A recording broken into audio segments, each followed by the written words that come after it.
build a strong marriage with love and truth. Truth is the role of knowledge.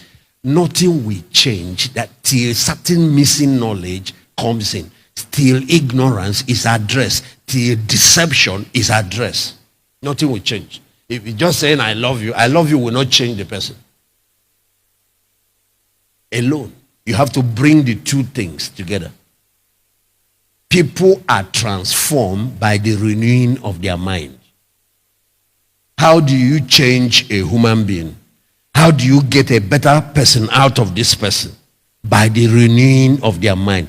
Personal transformation is a result of mental renewal. So, mental and spiritual renewal. And what does that is the word, is knowledge.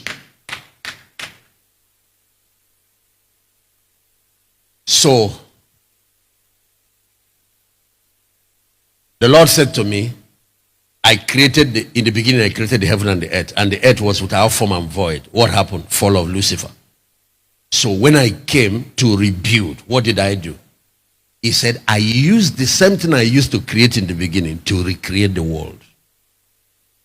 A lot of people don't know that after things were messed up, God came and recreated the world, and he used his words.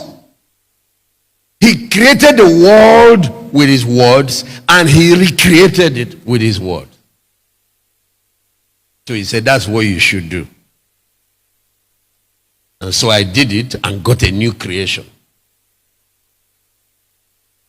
No, this marriage is dead.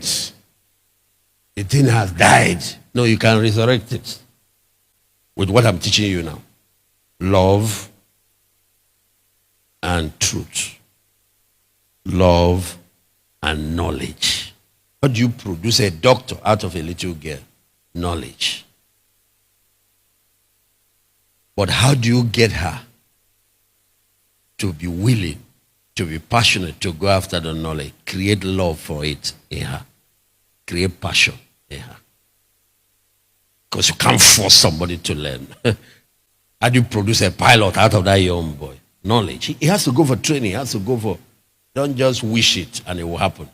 Many of you are wishing for good marriages. You want it. Wanting it doesn't make it happen. The building of the church is through the ministry of the word. And when I find another time, I'll talk to you about the ministry of prayer. Those two ministries. The ministry of the word, teaching. And the ministry of the Spirit, the ministration of the Spirit, prayer.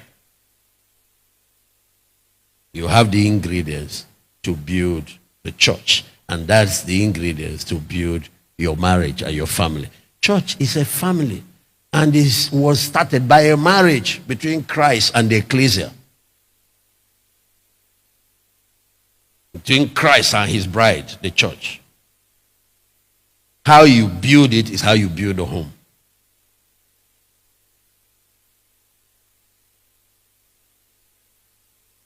So what I just raised now, let me just make 2 points on it. The power, the importance of family devotion. And if your marriage is undergoing turbulence, apart from general family devotion, where all of you children and all the whatever, have the private devotion with your wife. Have it over an extended period of time.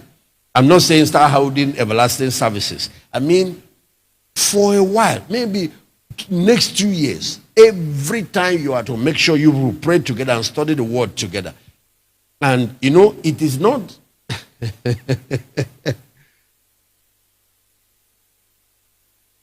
what I'm doing? Like everybody in my house, they all have their own book. Everybody's studying. You come out in the morning with DBS. That's what you do it. There are times I teach, but we do DBS. What did you get? They will start releasing this one, and you'll be shocked. Me, that is a pastor, I'm learning from these kids. What I've learned from them. They bring out some insights that you will never even think about. There are times I'm the one teaching them all. Then I always give them those assignments.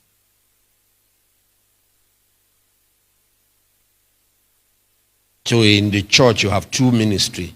The ministry of the fivefold, then you have body ministry. That's where you do DBS.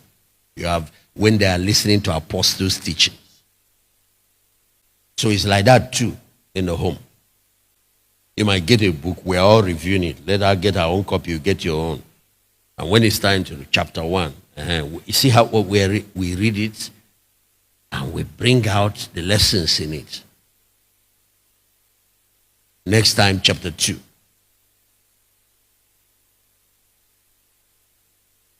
Mixed truth with love.